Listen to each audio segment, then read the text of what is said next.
Iran को पता चल गया है कि अब अमेरिका सीरियस है।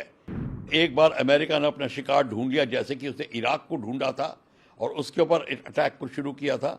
अब चाहे शिकारी जो शिकार की गलती हो या ना हो, शिकारी शिकार करेगा। और ये शिकारी ट्रंप ने अपना काम शुरू कर दिया है, जैसे कि आपने इराक की 2 लड़ाइयों में देखा था। ये ईरान के लिए बहुत बड़ी चेतावनी है। ये ईरान के लिए ही नहीं, ईरान के समर्थकों के लिए बहुत बड़ी चेतावनी, चाइना के लिए बहुत बड़ी चेतावनी है, रशिया के लिए बहुत बड़ी चेतावनी है। देखिए, इसके 2 पहलू हैं। सबसे पहले बड़ा पहलू तो ये है, पहला पहलू कि ईरान को पता चल गया है कि अब अमेरिका सीरियस है। और एक बार अमेरिका ने अपना शिकार ढूंढ लिया, जैसे कि उसने इराक को ढूंढा था और उसके ऊपर अटैक को शुरू किया था। अब चाहे शिकारी जो शिकार की गलती हो या ना हो, शिकारी शिकार करेगा। और ये शिकारी ट्रंप ने अपना काम शुरू कर दिया है, जैसे कि आपने इराक की 2 लड़ाइयों में देखा था। अब ये लड़ाई कहाँ रुकती है वो दूसरी बात है। फिलहाल अटैक करके और डिस्ट्रॉय करके मेरे ख्याल से इतना डिस्ट्रॉय हो गया होगा कि अब वो ठीक होने में बहुत समय लगाएगा।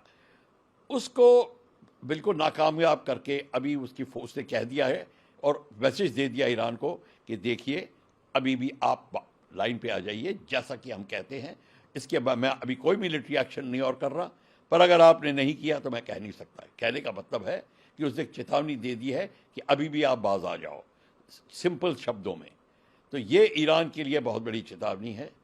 ये ईरान के लिए ही नहीं, ईरान के समर्थकों के लिए बहुत बड़ी चेतावनी, चाइना के लिए बहुत बड़ी चेतावनी है, रशिया के लिए बहुत बड़ी चेतावनी है, जो दोनों ईरान को सपोर्ट कर रहे हैं। और इस समय इजराइल को पता चल गया है कि अमेरिका उसके साथ में है। ये दूसरी बात है। और अमेरिका, इजराइल के समर्थकों को और सबको पता चल गया है। पर अब वर्ल्ड जो है एक किस्म से 2 पहलुओं में डिवाइड होता नजर आ रहा है। एक है चाइनीज रशिया लॉबी और एक है अमेरिका एंड एलाइज की लॉबी।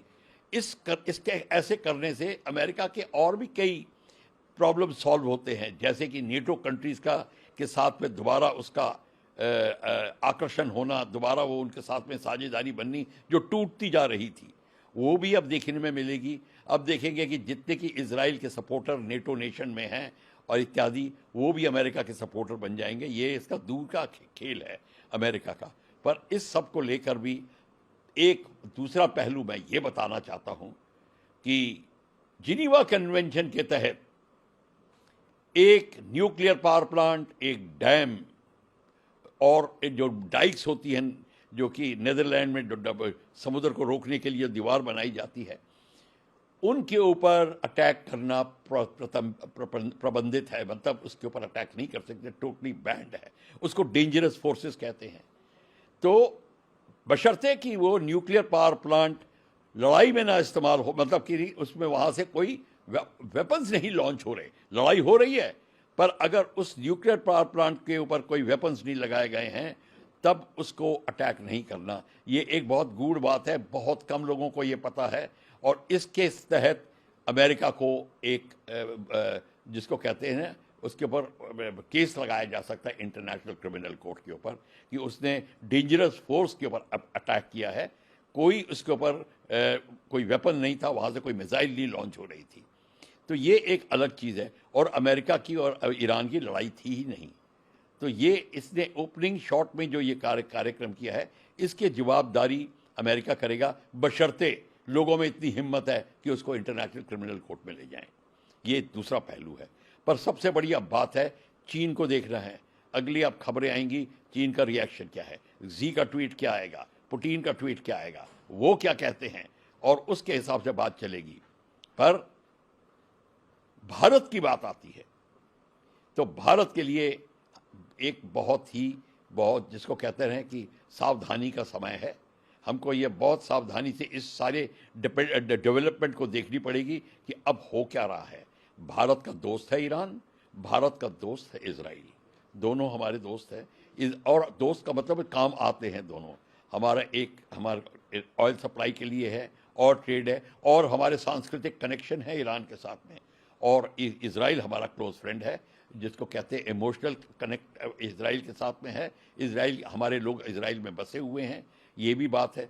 तो ये सब दोनों पहलू को रख के भारत को भी एक बहुत ही सोच विचार करके अब काम करना पड़ेगा। भारत की जो प्रेजेंट नीति है उसके ऊपर वो अमल करेंगे, और मेरे ख्याल से personalities like prime minister Modi इस बात को थोड़ा उठाएंगे दोनों खेमों पे कि भाई अब किस तरीके से लड़ाई का आप साव अंत करिए और उसको नीचे लाइए।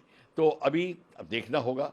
अमेरिका के पास वेपन्स हैं, MOAB, मैक्सिमम ऑर्डिनेंस, एयरबस्ट, अब डीप पेनिट्रेशन बॉम्ब्स हैं जो वो B-2 बॉम्बर से लॉन्च करता है। उसे न्यूक्लियर वेपन भी लॉन्च कर सकता है, वो दूसरी बात है, पर हैवी वेपन बॉम्ब्स हैं, ये 200 फीट गहराई के अंदर जाकर पहाड़ों में से निकाल के, जो ये अगर कोई जगह छुपी हुई हो उसको भी निकाल सकते हैं।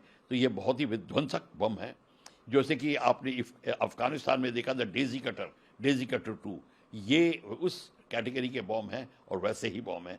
तो अभी बमबारी भी बहुत है, अब हानि भी बहुत होगी ह्यूमैनिटी की, एनवायरनमेंट की। इस सब का निवेश, इस सब का जो रिजल्ट होगा बहुत हानिकारक होगा।